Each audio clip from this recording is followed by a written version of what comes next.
Welcome back to Good Morning Waverly. With the Waverly elections fast approaching, we decided to sit down with each of the mayoral candidates to learn more about their platforms and their decision to run.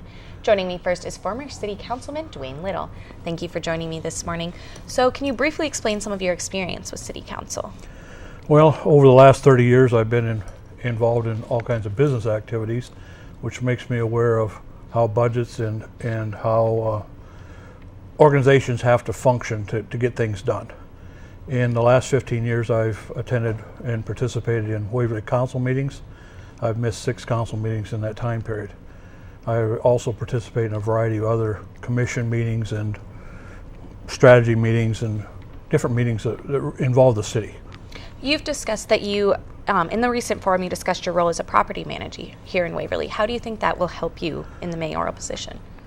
Well, you have to be able to pick out what things people have in common, so that when there's a dispute or you're trying to get something done, you can pull those common denominators that people have together, and that's how you come to consensus.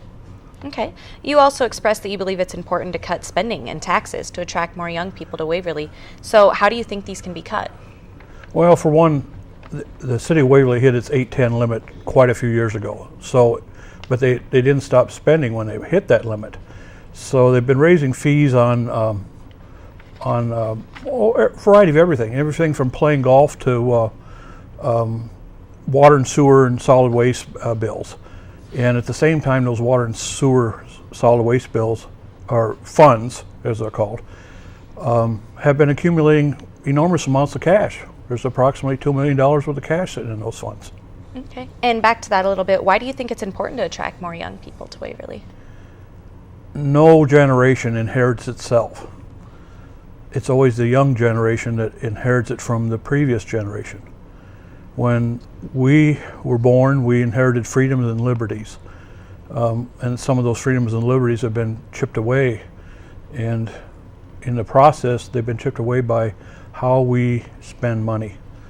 If we don't get that under hand, then those liberties and freedoms aren't being inherited by the next generation. Okay. Now, what is one change that you believe is necessary for the city to thrive?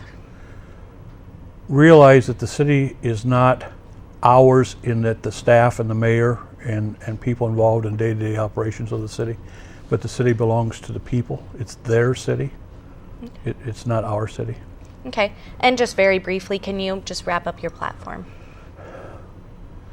Well, I would like to hear everybody's opinion about everything, and sometimes I seek that out. I will go to the person themselves and ask them, knock on their door, see them someplace out in public, and just stop them and ask them. And it's amazing that people will take time out of their day to talk to you and tell you how they feel about subjects. And it's real easy to pick that information up, and it's the best information. Okay. So that, if anything, it'll be a communication between citizens and their mayor. All right. Thank you so much for joining us this morning.